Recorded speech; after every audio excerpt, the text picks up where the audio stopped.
Queremos darte gracias en esta mañana, Señor, por la bendición de estar en tu casa, disfrutando de tu presencia juntamente con nuestros hermanos en Cristo. Cuán bueno y cuán delicioso es habitar los hermanos juntos y en armonía, Señor. Porque hay donde desciende tu unción, tu bálsamo, bendito Padre. Gracias, Señor, por esta mañana de bendición. Gracias por el pastor Jairo, por la pastora Alba, Señor, que tú les guardes cada día, Señor, dándoles siempre la sabiduría. Gracias por todos los servidores, Señor, en esta casa. Que tu gloria te bendiga, Señor, en Cristo Jesús. Amén, amén, amén.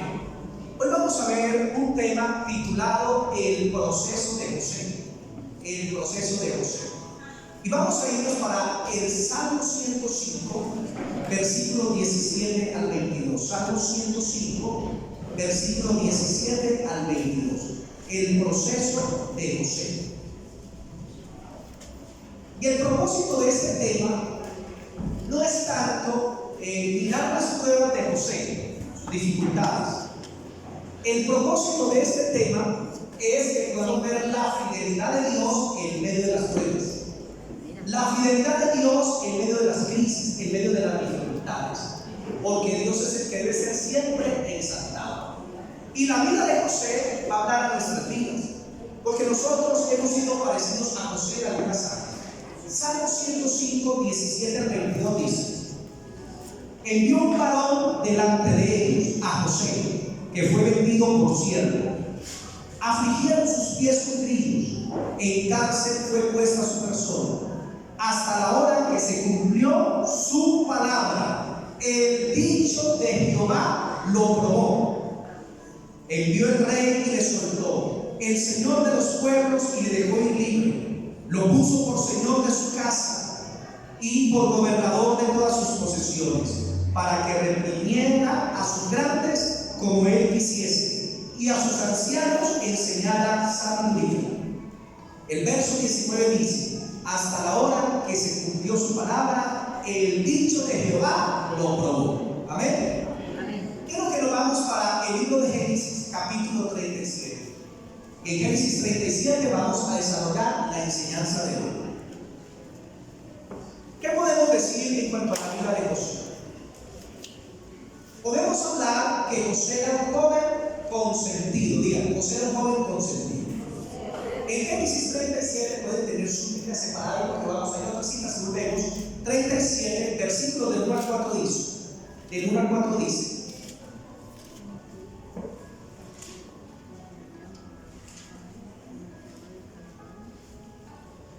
habitó Jacob en la tierra donde había morado su padre, en la tierra de Canaán. Esta es la historia de la familia de Jacob.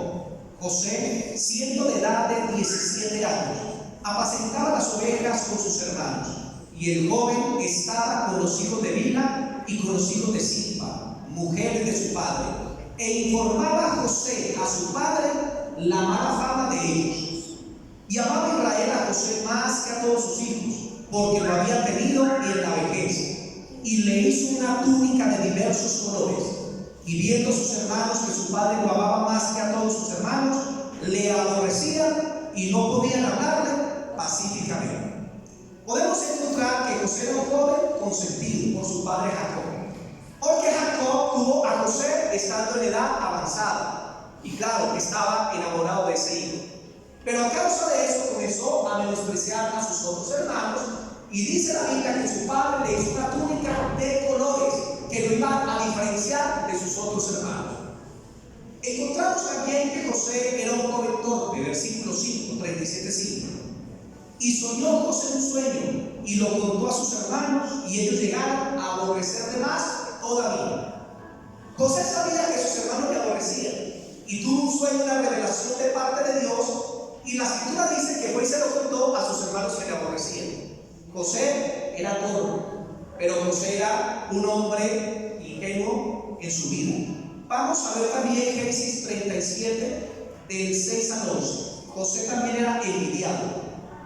Y él dijo: oíd ahora este sueño que he soñado. He aquí que atábamos manojos en medio del campo, y aquí que mi manojo se levantaba y estaba derecho, y que vuestros manojos estaban alrededor y se inclinaban al mío. Le respondieron sus hermanos: ¿reinarás tú sobre nosotros o señorearás sobre nosotros? Y le aborrecieron aún más a causa de sus sueños y sus palabras. Soñó aún otro sueño y lo contó a sus hermanos diciendo: he aquí he soñado otro sueño, y aquí que el sol, la luna y 11 estrellas se inclinaban a mí. Y lo contó a su padre y a sus hermanos. Y su padre le reprendió y le dijo: ¿qué sueño es este que soñaste? ¿Acaso vendremos yo y tu madre y tus hermanos a postrarnos en tierra ante ti? Y sus hermanos le tenían envidia, mas su padre meditaba eso. Entonces José era un joven consentido. José era joven porque tuvo un sueño y lo contó a sus hermanos que le envidiaban. Y José era también un joven envidiado porque José no era como sus hermanos, era diferente a ellos. José era noble. Y Dios tenía un propósito en la vida de José y tenía que pasarlo por la escuela del quebrantamiento si había de cumplir su propósito en José. Y esto es importante, cómo Dios trató a José para que se cumpliera su propósito. Y así como José, mis hermanitos, muchos de nosotros tenemos un llamado de Dios, tenemos propósitos, tenemos dones, tenemos talentos, pero muchas veces estamos dormidos y no hemos despertado, nos encontramos cómodos y llega el momento en que Dios tiene que sacudirnos si es que cumplir su propósito en nosotros. Voy a tocar 12 puntos de la vida de José, pero hoy voy a tocar los primeros 6. Primer punto, el factor hereditario. El factor hereditario. José venía de una familia de no muy buen testimonio. Su padre Jacob había sido un tremendo engañador. Sus hermanos, por venganza, mataron a todos los de una población llamada Siquem y los mataron. Un hermano de José se subió al lecho de su padre y se acostó con su madrastra. Otro hermano de José se acostó con su nuera pensando que era una prostituta que estaba en la calle. Y encontramos que la familia de José no era de muy buen testimonio. Y así mismo nosotros, hermanos, venimos tal vez de familias que no son cristianas, que no han sido de buen testimonio. Familias que de pronto nos han hecho daño. Familias que tal vez han hecho cosas horribles, hermanos. Pero no podemos utilizar eso como pretexto para no seguir a Cristo, para no seguir adelante. Y muchos de nosotros tal vez tenemos luchas con nuestras familias, dificultades, pero no podemos culpar el factor hereditario para no seguir adelante. No importa lo que sea tu papá, lo que sea tu mamá, tus abuelos, tus nietos, tus primos, tus hermanos, no importa lo que ellos sean, hay que seguir adelante y dejar todo pasado atrás. José, a pesar de lo que era su familia, continuó con el Señor. Porque he visto en la vida cristiana personitas que muchas veces sus familias los oprimen, vienen dificultades con sus familias y circunstancias y terminan apartados del Señor. Una vez una hermana que no volvió a la iglesia, la llamé, la busqué luego: hermanita, ¿qué hubo? ¿Qué más? ¿Cómo estás? ¿Por qué no has vuelto pues a la iglesia? Y la respuesta era: no, es que mi esposo me dijo que soy evangélica y se burla de mí, por eso no vuelvo a la iglesia. Y ella por eso dejó de venir al Señor. Y hay personas que cuando se levantan las crisis, las tormentas en la familia, se apartan del Señor. ¿Cómo eran los hermanos de José? Los hermanos de José eran tremendas ollitas. Tanto que trataron de matar a José. Y como no pudieron, lo metieron en una cisterna. Y luego lo vendieron por esclavo. Podemos ver, hermanos, cómo era la familia de José. Pero José, a pesar de todo eso, continuó adelante. Y yo quiero ir con este día, a pesar de las circunstancias que puedas tener en tu casa y en tu familia, mis hermanitos, que puedas seguir adelante en el Señor. Amén. No apartarse del propósito de Dios, pase lo que pase con tu familia. En el Salmo 27:10, no lo leamos por el tiempo, dice: aunque mi padre y mi madre me dejaren, con todo el Señor me recogerá. El Señor nunca te abandonará, aunque tu padre y tu madre lo hayan hecho.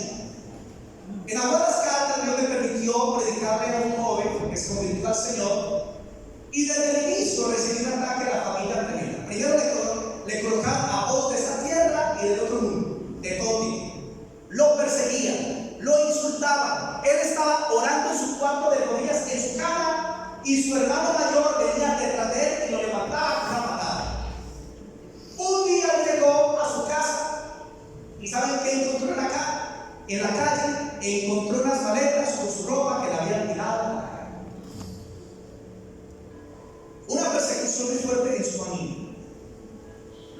buscó y me dijo: hermano, he decidido seguir a Cristo por encima de lo que esté sucediendo con mi familia, y voy a ser fiel al Señor.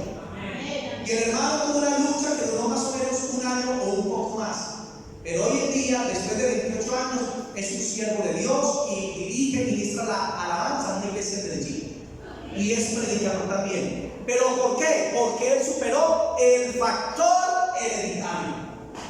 No te apartes del Señor por los problemas con tus hijos o tu familia. Segundo punto de la vida de José: no seas ingenuo. Digan, no seas ingenuo. Génesis 37, del 4 al 8.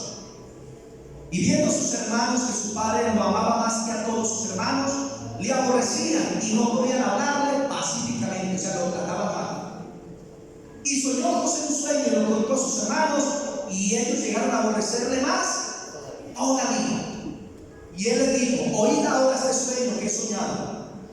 Y aquí que atábamos manojos en medio del campo, y aquí que mi manojo se levantaba y estaba derecho, y que vuestros manojos estaban alrededor y se inclinaban al mío. Le respondieron sus hermanos: ¿reinarás tú sobre nosotros o señorearás sobre nosotros? Y le aborrecieron aún más a causa de sus sueños y de sus palabras. José era ingenuo, sabía que sus hermanos le hablaban duro, que no lo querían, que lo menospreciaban, que lo aborrecían, y cuando venían los sueños de Dios sobre José, iba y se los contaba a ellos. Hermanos, no se sienta mal si usted encuentra personas que le aborrecen, porque eso es parte de la vida cristiana. En Mateo 5 Jesús dijo: bienaventurados sois cuando les persigan, cuando los aborrezcan por causa del nombre. Y José, por cuando era un joven de Dios al cual yo le hablaba, sus hermanos le aborrecían. Lo que usted tiene que cuidar es su corazón, de no compartirlo ni abrir su corazón a esas personas que le odian y le aborrecen. Porque cuando usted lo hace, esas personas le van a perseguir más, le van a criticar más, le van a aborrecer más. Por eso usted, para compartir sus sueños, sus visiones, sus metas, usted tiene que buscar a personas que sean mayores espiritualmente o en visión que usted, para que no lo vayan a celar, para que no lo vayan a aborrecer. Y yo le he dado siempre ese consejo a todos los cristianos: cuando ustedes vayan a buscar gente para consejería, siempre busque a los pastores o personas que estén capacitadas dentro de la iglesia para dar una consejería a usted, para que usted cuente sus planes, sus metas, sus sueños. Porque a veces se le comienza a contar todo lo que usted quiere a todo el mundo, y no debe ser así. Debes tener sabiduría en esa área. Muchos, al oír de tu visión, de tu llamado, de tu trabajo, de tu ministerio, de lo que tú haces, de tus dones, te van a hacer mal. Y muchas veces, cuando se dan cuenta de lo que tú quieres, te van a decir: tú no puedes, estás loco, eso es imposible, no vas a llegar allá, no vas a seguir adelante. Y comienzan a celar por lo que Dios quiere hacer con tu vida. Ahora, mi pregunta es: ¿cuál es tu visión para tu trabajo, para tu ministerio, para tus dones, para lo que haces? ¿Cuál es tu visión? Para tu casa, para tu trabajo. Y ahí es donde tú tienes que cuidar tu corazón y no compartirlo con personas que tú sabes que te aborrecen o te celan. Debes saber con quién compartir tu corazón. Y José era ingenuo y abrió su corazón con sus hermanos, y entonces el problema se aumentó mucho más. Tercer punto: la inactividad. La inactividad. Génesis 37, el versículo 3. Génesis 37, 3. Y amaba Israel a José más que a todos sus hijos, porque lo había tenido en su vejez, y le hizo una túnica de diversos colores. Diga, la túnica de diversos colores. José tenía un trabajito en su casa, y era un trabajito muy bien pagado, y era muy fácil. ¿Saben cuál era? Era el trabajo de chismear. Era el trabajo de mirar lo que sus hermanos hacían, para luego irle a contar a su papá. El papá lo enviaba, y él iba a mirar a ver qué hacía Simeón, qué hacía Judá, qué hacía el otro, y luego: papá, ¿quién hizo esto? Papá, ¿a qué hizo esto? Y entonces le cogían la bronca. Ese era el trabajito de José. Y al padre le gustaba eso, y hizo una túnica de diversos colores. Y esa túnica significaba que José no iba a ser como sus hermanos, no iba a ser como los demás, iba a servir como nosotros. Por eso cuando viene la prueba con los hermanos y lo quieren matar, ¿qué es lo primero que hacen los hermanos? Le quitan la túnica de diversos colores y la destruyen. ¿Saben por qué? Porque Dios tenía que despojar a José de su comodidad. Dios tenía que despojar a José de su inactividad. Porque José era un chismoso y a Dios no le servía así. Dios tenía que tratar con él porque José no sabía servir. Y Dios le quitó la túnica de inactividad para llevarlo a servir. Para que aprendiera a servir. Y si usted quiere un ministerio, si usted quiere que Dios lo use, usted quiere que Dios le dé dones, la lección que usted tiene que aprender es el servicio. Porque la persona que no sirve, hermano, no sirve. El mismo Señor Jesucristo, siendo Señor y Dios, le lavó los pies a sus discípulos, a sus apóstoles, y luego les dijo: quiero que sigan mi ejemplo, porque si yo, el Señor y Maestro, les he lavado los pies, así también se deben lavar los pies los unos a los otros. Así como yo les he servido, se van a servir los unos a los otros. En cierta ocasión peleaban: ¿quién sería el primero? Pedro, yo soy el primero, yo. Y Juan, y había una pelea interna entre ellos. Y el Señor viene y le dice: en el mundo los gobernantes se enseñorean de las naciones y hacen con ellas lo que quieren. Pero en el Señor no es así. Dice que el que quiera ser el primero y el más grande será el servidor de los demás. ¿Quién es el más grande en el reino de los cielos? El que sirve. O sea, yo estoy dando un servicio, pero si usted sirve como mujer, está dando un servicio. Si usted sirve a los ancianos, usted es grande en el reino de los cielos. Si usted sirve en su casa con amor, ese es un gran servicio. Porque hay gente que quiere que Dios le haga cosas grandes por ellos, pero no aprenden a servir, no sirven a los demás y Dios no los puede usar. Aprende a servir a Dios con tu oración, con tu ayuno, con congregarte, con buscar la presencia de Dios, con tus diezmos, con tus ofrendas. Cuando tú lo haces, es un servicio a Dios que le agrada y vas a ser bendecido. Amén. Amén. En la iglesia debes aprender a acomodar las sillas, a trapear la iglesia, a servir a los pastores, hermano. Eso es una gran bendición, pero el servicio no comienza en la iglesia, el servicio comienza en la casa. Porque en la iglesia podemos trapear, pero en la casa trapeamos. En la iglesia le corremos al pastor por mandado. Pastor, es lo mío, vaya, diga pastor. Y en la casa del papá: ay, mire, usted me compra un plato para mí. Ay, no, que pereza, mi hacha. Mande a mi hermano, mande a otro. Mire, si usted va a servir en la iglesia, aprenda primero a servir en su casa. Si usted ya tiene más de 10, 12 añitos y lleva su casita, ¿cómo? Encárguese de su pieza, tienda las camas. Su pieza, hágala. Ponga la ropa donde debe estar, la ropa sucia en el lugar de la ropa sucia. Y eso es un servicio que usted hace en su casa. Que los platos están sucios, la mamá muy ocupada, vaya, rebáñese y lave los platicos. Y cuando usted aprende a servir, usted se convierte en una bendición. Hermanos, sirvámonos los unos a otros en amor del Señor, pero el servicio comienza en la casa, el servicio es en la iglesia, el servicio en el trabajo, donde usted quiera que vaya. Si usted tiene una vida de servicio, le va a ir muy bien. Usted le va a caer bien a todo el mundo. Pero si usted llega a una parte y no sirve, no se preocupa por atender a los demás, no va a ser igual. Vuelva a ser un servidor donde quiera que vaya, como lo hizo José. Le quitaron la túnica de inactividad y Dios lo llevó a Egipto como esclavo para ser un servidor de Potifar. Le enseñó a servir. Y luego pasó a la cárcel y en la cárcel siguió siendo un servidor. Y ese servicio preparó su corazón para luego ser el hombre más poderoso del mundo después de Faraón. ¿Saben por qué los políticos de hoy llegan al poder y se vuelven dictadores? Porque ellos no aprendieron a servir primero al pueblo. Los mejores candidatos son las personas servidoras del pueblo, porque cuando llegan van a servir al pueblo, mas no se van a servir del pueblo. El servicio, hermano, es muy importante. Punto 4.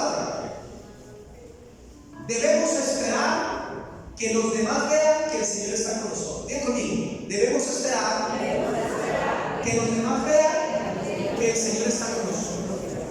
En Génesis capítulo 39 encontramos otro episodio de José. Los hermanos lo toman, le destruyen la túnica de colores, lo meten en una fosa, luego lo sacan, lo venden a unos ismaelitas, llega a Egipto y en Egipto lo venden al capitán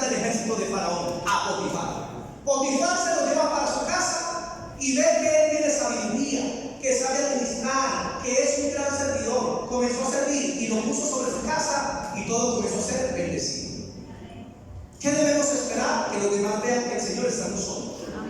Génesis 39 del 9 al 15. Llevaron pues José a Egipto. Potifar, oficial de Faraón, capitán de la guardia, varón egipcio, lo compró de los ismaelitas que lo habían llevado allá. Mas Jehová estaba con José. ¿Qué es lo más importante de los procesos, hermano? Que Dios está con nosotros. No está solo en medio de tu dificultad. Mas Jehová estaba con José y fue varón próspero y estaba en la casa de su amo el egipcio.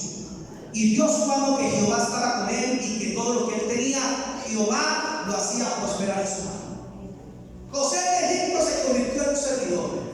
Y todo lo que tocaba recibía la bendición de Dios. Dice, y vio su amo que Dios estaba con él.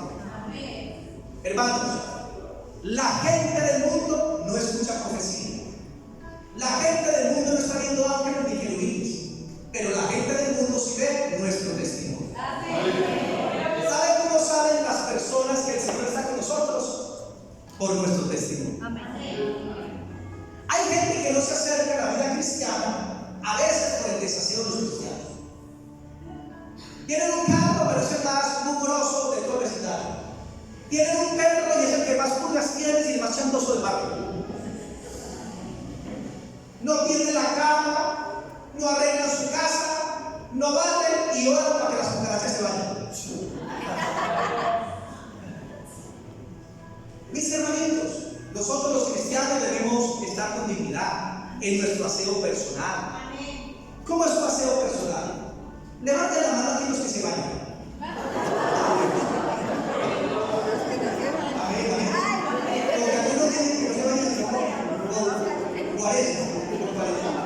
Hermanos, en Cartago Valle, cuando pasé hace muchos años, había un hermanito que no le gustaba el agua. Y era el hermanito que la iglesia más lanzaba. Él no se bañaba, no usaba desodorante. Y en los cultos se trataba. Y uno veía apenas a los hermanos que hacían esto. Y una vez una hermana me invitó para la casa y lo voy a hacer bañar. Le preparó un almuerzo, le consiguió una ropa, lo llevó pues para la casa y el hermanito, le tengo una ropa nueva, pero quiero que te bañes. Y dice que el hermano Luis se metió a la ducha, al baño, se sintió que se abrió la ducha y cuando salió estaba seca. La toalla estaba seca, se hizo el que se bañó. Se puso la ropa, hermano, y siguió igual. Mis hermanos, es importante que al venir a la iglesia usted se ponga su desodorante. No sé, que usted diga, al pastor diga, levante la mano. Y el que está dando la mano comienza a sufrir. Cuando usted viene a la iglesia, se cepilla los dientes, se enjuaga su boca. O viene así, hermano, con ese por ahí, oliendo vuelta canela mojada. Hermanos, el aseo es muy importante, cuidar los zapatos, ahí. Porque hay gente, hermano, que no hace aseo ni nada, son muy dejaditos y la gente dice, ay, tan humilde. Y no es tan humilde, hay tan cochino. Nosotros los cristianos tenemos que dar testimonio hasta eso. Ahora, cuando alguien viene a nuestra iglesia, comunidad de otra iglesia, y por ejemplo es una persona usada, un líder, lo primero que tenemos que hacer como pastores es que la persona se sienta. ¿Para qué? Para ver que el Señor está con él. ¿Cómo? Por su buen testimonio. ¿Amén? Amén. Eso es importante, hermanos. ¿Cómo está nuestro testimonio? ¿Será que nuestra familia no se convierte a Cristo tal vez por los escándalos, las peleas, los insultos? Porque te ven contando chistes verdes, porque en el trabajo tal vez cuando puedes dar chistes verdes usted es el primero que está ahí riéndose y gozando. Mis hermanitos, el testimonio es indispensable para que la gente vea que el Señor está con nosotros. Y dentro de ese testimonio está el amor. Jesús dijo, en esto conocerán que van a ser mis discípulos, en que tengan amor los unos por los otros. Amén. Parte del buen testimonio es amémonos los unos a otros. No, el Señor dijo ámense. Él no dijo amásense, no, sino ámense. Debemos amarnos, considerarnos, ayudarnos, darnos por otros. Porque el amor es la mayor señal de que Dios está en medio de nosotros. Amén. Y ese amor atraerá a las personas y las vidas a Cristo. El testimonio nuestro es lo que muestra que el Señor está con nosotros. Hermano, ¿cómo es tu testimonio en tu empresa, en tu trabajo, en la calle? ¿Cómo es tu testimonio en tu casa? Porque eso es muy importante para que la gente se convierta. Amén. Amén. Punto 5. Punto 5. La prueba de la mayordomía. Diga, la prueba de la mayordomía. Génesis 39:5. 39:5 dice: y aconteció que desde cuando le dio el encargo de su casa y todo lo que tenía, Jehová bendijo la casa del egipcio a causa de José. Y la bendición del Señor estaba sobre todo lo que tenía, así en casa como en el campo. Todo lo que José tocaba era bendecido. Amén. El amo vio que Dios estaba con él. Pero porque José se convirtió en un excelente mayordomo. Hermano, José fue fiel en lo que se puso bajo su cargo. Porque hay personas que se les da una cierta autoridad en cierta área y luego se la toman, como Satanás. Dios le dio una autoridad, luego él se sintió muy grande y luego se rebeló contra Dios porque pensó que era de él. Toda autoridad en la tierra es instituida por Dios. Y Dios nos llama a respetar las autoridades como parte de nuestra buena administración de nuestra vida. Hay iglesias donde hay copastores y muchas veces se sienten más que el pastor principal, que porque predica mejor, que porque Dios los usa más, y no debe ser así. Porque la buena administración va en eso, en el respeto, en entender lo que es la autoridad, en la sujeción, porque eso trae la bendición del Señor. Amén. En Lucas 16:1 se nos habla de un administrador que estaba derrochando los bienes de su amo, pero no lo vamos a leer por el tiempo. Estaba administrando los bienes de su amo. Los estaba derrochando y el amo se dio cuenta. La pregunta es: ¿somos nosotros buenos administradores delante de Dios? Hay personas que se les da autoridad y usan la autoridad para mal, para manipular a las personas, para dañarlas. El apóstol Pablo dice: conforme la autoridad que Dios le dio para edificación. Amén. ¿Para qué es la autoridad? Para edificar. Para bendecir, para ayudar, para restaurar. La autoridad no es para enseñorearlos. La autoridad es para bendecir a los demás. Los padres deben hacer eso con sus hijos. La autoridad es para que sirvan, para que hablen, hermano. Eso es importante. Hay personas, hermano, que a veces dentro de las iglesias son líderes y de pronto Dios comienza a hacerlos en una área y el pastor les confía ciertos cargos y luego ellos se van con la gente, hermano, y hablan de trabajo, perjudicando la iglesia. ¿Eso es una buena administración? No. Hay pastores y profetas que los invitan a venir a una iglesia y vienen como invitados, y cuando llegan quieren cambiar todas las cosas de esa iglesia, y no debe ser así, porque son invitados. Yo por lo general, hermanos, cuando he ido a predicar a otras iglesias, he aprendido a respetar lo que el pastor diga, donde quiera luego, como lo que da. Y si el pastor dice, pues predique 40 minuticos, no me paso 40 minutos porque es la autoridad. Si él dice ministre, ministre. Si dice no lo haga, no lo haga. No aprendí, mis hermanitos, porque eso es parte. Pero a veces dentro de las iglesias llegan personitas a pedir consejería. Y cuando vienen a mí, como yo no soy el pastor, siempre les digo: no, tú debes ir al pastor. Salvo que el pastor venga y me diga: pastor, atienda la consejería, ahí sí. Y si el hermanito viene a contar una situación, o como en contra del pastor, yo lo freno y digo: hermanita, más bien vaya a ver con su pastor. Amén. Porque somos administradores del Señor. Hermano, cuando Dios nos pone en una iglesia, seamos fieles con lo que Dios nos ha dado, ¿cierto? Amén. Aguantémonos ahí. No huyamos por los problemas o por las presiones. Dejemos que Dios trate nuestra vida. Amén. ¿Cuántos aquí quieren ser los del mundo? Amén. En el tabernáculo de Moisés había un instrumento que se creó, que era el candelabro, que tenía el aceite y las lámparas que alumbraban, que representa al Espíritu Santo y representa a Jesús, al Espíritu Santo en nosotros, que nos permite ser luz. Pero ¿saben, hermanos, cómo fue formado el candelabro? El candelabro fue formado a martillazos. ¿Qué les parece eso? Y si Dios nos quiere formar, ¿Dios qué va a hacer? Va a usar el martillo de su palabra. Y lo usa a través de los pastores para formar tu vida, para que te conviertas en luz de este mundo. Amén. Si algo he aprendido yo, hermano, en la vida cristiana es tratar de huir de los brazos de Dios. Porque Dios a veces nos incomoda, Dios a veces nos gana, porque tiene propósito. Y permite cosas en nuestras vidas, ¿para qué? Para tratarnos. Para que seamos más dóciles, para que aprendamos a amar, para que seamos más humildes. Y creo una cosa, los tratos de Dios son una bendición. Yo le he dado gracias a Dios y le digo, Dios, gracias por todo lo que pasa. Te lo digo. Aunque algunos tratos son un poco fuertes. Y aunque no los entienda, le doy gracias y digo, Señor, pero permite que este trato sea para bendición. Que luego saque luz de mí, que le convierta en mayor bendición para las demás personas. A que éstas tengan de lado, trátalo con tu amigo.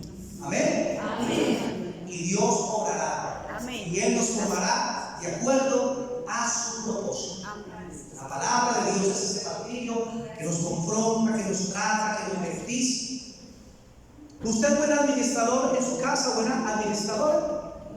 Cuando llega el salario, usted lo primero que hace es salir con paseo, a gastarse a la mitad del sueldo. Ay, no me alcanza para el arrendamiento. ¿Cómo le va a alcanzar si no está administrando bien? Ya hace años tuvimos un contador aquí que dio una enseñanza. Y la enseñanza fue: no viva fuera de su presupuesto. Si usted no se quiere alcanzar ni colgar, mira a ver cómo hace para vivir dentro de lo que gana. Usted está solo en la casa, son 20 piezas y 20 bombillos prendidos. 20 bombillos prendidos. Usted le lleva 1 kilo de carne, el esposo son 3 y se lo comen en un solo almuerzo. Hermanos, hay que aprender a administrar aún las cosas sencillas, porque el que tiene lo poco, en lo mucho le pondrá el Señor. Sea fiel con su bien y su ofrenda, Dios lo va a bendecir. Sea fiel, hermano. Punto 6, y último punto que vamos a ver hoy: la prueba de la moralidad. Bien conmigo, la prueba de la moralidad. Vamos a irnos para Génesis 39, versículos del 6 al 10. La prueba de la moralidad. José está en la casa de su amo y le dice así: y dejó todo lo que tenía en mano de José, y él no se preocupaba de cosa alguna, sino del pan que comía. Y era José de hermoso semblante y bella presencia. Digan conmigo: José era de hermoso semblante y bella presencia. Aconteció después de esto que la mujer de su amo puso sus ojos en José y le dijo: Pepito, duerme conmigo. Y le dijo: duerme conmigo. Y él no quiso. Y dijo a la mujer de su amo: he aquí que mi señor no se preocupa conmigo de lo que hay en casa, y ha puesto en mi mano todo lo que tiene. No hay otro mayor que yo en esta casa, y ninguna cosa me ha reservado sino a ti, por cuanto tú eres su mujer. ¿Cómo pues haría yo este mal y pecaría contra Dios? ¿Por qué José era íntegro? Porque él tenía temor de Dios. Y él dijo: ¿cómo haría este mal y pecaría contra Dios? El temor de Dios es hacer lo que Dios quiere que hagamos. El temor de Dios es aborrecer lo que Dios aborrece y amar lo que Dios ama. Y José quería cuidar su comunión con el Señor. Y dice que la esposa de Potifar lo codició porque él era bello, de semblante y de mucha presencia. Hermanos, usted tiene que entender que nosotros los cristianos, mis hermanitos, así seamos feitos, la gente del mundo nos ve bonitos. ¿Pero por qué nos ven bonitos? Porque la gracia de Dios está sobre nosotros. La bendición de Dios se convierte en mandíbula. Lo ven a los de ay, que hombre tan lindo, pero ¿por qué lo ven como guapo, como lindo? Porque hay una gracia de Dios sobre él. ¿Recuerdan cuando Moisés oraba en la presencia de Dios y le brillaba su rostro? Hermano, la presencia de Dios está en nosotros, y cuando alguien se convierte, hermano, le cambia el rostro. Se ven diferentes, se ven bonitos, se ven bonitas, y la gente dice: ay, cómo cambió esta mujer, se le ven los ojos transparentes, un rostro tan, oiga, cómo cambió. ¿Qué es lo que tiene? La presencia de Dios. Amén. Y por eso todos nosotros vamos a pasar por la prueba de la moralidad, y la gente del mundo va a tratar de buscar a los cristianos, no porque sean muy lindos ni porque porque sean guapos, les van a tratar de destruir. ¿Por qué? Porque la gracia de Dios está sobre ti. Amén. Y es triste ver cómo hay hermanos que sirvieron, hermanas que sirvieron, que estuvieron consagrados a Dios, y el diablo les envió el dardo, personas inconversas, tratando de conquistar, cayeron en ese dardo y luego se apagaron espiritualmente. Perdieron la gracia que tenían de parte de Dios, y muchos hoy están en el mundo. Mis hermanos, cuiden lo que Dios les ha dado. ¿Y José qué hizo? Dios le había dado sueños en revelación. La unción estaba sobre él, y José cuidó eso, lo cuidó. Y la esposa de Potifar comenzó a perseguirlo por la cocina, por el patio, por el lavadero, hermano, por la huerta. José, duerme conmigo, Pepinillo. Pero José no quiso. Y le dijo: ¿cómo haría este mal? ¿Pecaría contra mi amo y pecaría contra Dios? Hermano, la prueba de la moralidad la vamos a enfrentar todos. No importa que usted tenga 100 años de ministerio, que tenga una iglesia grande, no importa que usted tenga dones, que tenga talentos, no importa las habilidades que usted tenga, si es empresario o no. Hermano, la prueba de la moralidad la vamos a pasar todos, tarde o temprano. Pero el Señor desde el cielo, ¿qué está haciendo? Mirando nuestro corazón. ¿Se imaginan que José hubiera caído? Hermano, no tendríamos esa historia en la Biblia. No tendríamos un joven que es ejemplo para todos los jóvenes y que es ejemplo para todos nosotros. Por eso, hermanos, hay que cuidarnos en la parte de la moralidad. La gracia de Dios estaba con José, y la esposa de Potifar lo desvió. Miles y miles de cristianos están cayendo en inmoralidad sexual porque no se están cuidando de lo que ven y lo que escuchan, en las relaciones que tienen, y entonces están cayendo y están perdiendo las cosas que Dios quiere hacer con ellos. Hay que tener cuidado con eso. Tenemos que ser, los que son casados, sean buenos amantes de las esposas. Las esposas, prepárense para sus maridos. No, pastor, es que la vida sexual se está muriendo. No la dejen morir. Cómprese un medidor, unas velitas, préndalas por la noche en la entrada de la casa, que cuando el marido entre diga: ¡ay, un funeral! Entonces, que cuando el marido entre, esas velas y esa decoración, esa mesa, y usted sabe qué hace, le brinca de para que le vio, y de pronto haciendo un susto le despacha para tu lado. Salga con el debido. Hermanos, deben cuidarse. Mire, si la esposa no cuida a su esposo, ¿quién lo va a cuidar? Y si el esposo no cuida a su esposa, entonces ¿quién la va a cuidar? Los hombres deben tener cuidado con los ovnis. ¿Cuántos aquí creen en los ovnis, varones? ¿No? ¿Qué son los ovnis? Los objetos femeninos no identificados. Cuídense, mis hermanitos, de los ovnis. Porque Satanás, ¿qué hace? Una de las estrategias de Satanás es esta, hermano: tratar de desviar a los hijos de Dios hacia el área de la inmoralidad. Cuide su vida para que Dios le bendiga. José superó esta área de la moralidad, y por eso Dios lo bendijo de una manera especial. Amén. Hemos aprendido un poquito la vida de José. Dentro de 8 días vamos a ver los otros 6 puntos que nos faltan. Vamos a estar sobre nuestros pies y vamos a orar. Vamos a orar.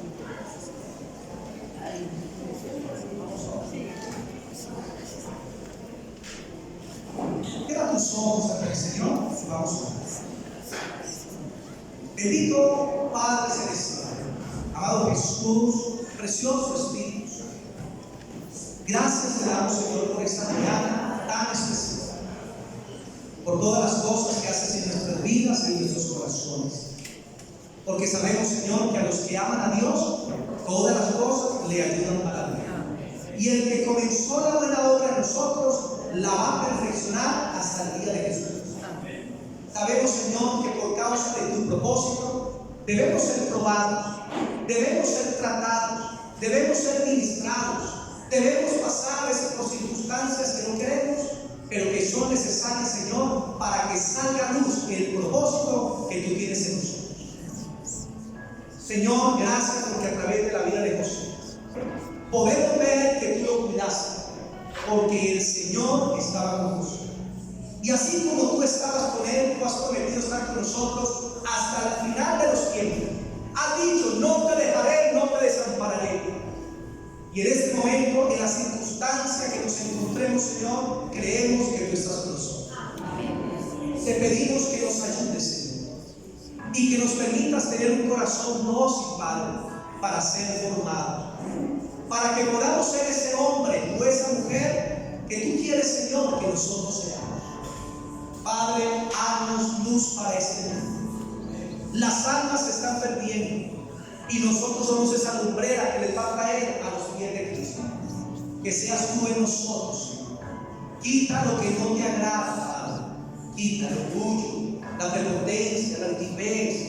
Quita, Señor bendito, aquellas cosas que no te agradan, la inmoralidad, el pecado, Señor. El creernos superiores, Señor. Quita lo que tengas que quitar, ese carácter duro, Señor, que a veces lleva a que unas personas maltraten a otros. Señor, quita todo carácter duro, toda dureza de corazón, y danos un corazón como el de Cristo. Un corazón como el del Señor, pues Él es nuestro poder. Gracias, papá, por las pruebas. Dile, Señor, gracias por las pruebas. Dile gracias por las dificultades, por los tratos que has traído para vivir, porque sé, Señor, que nos necesitas. Y agradezco, papá, por todas las cosas. Y sé que entenderé luego tu propósito. En el nombre de Jesús, Padre, te damos la gloria desde ahora y para siempre. Amén. Amén.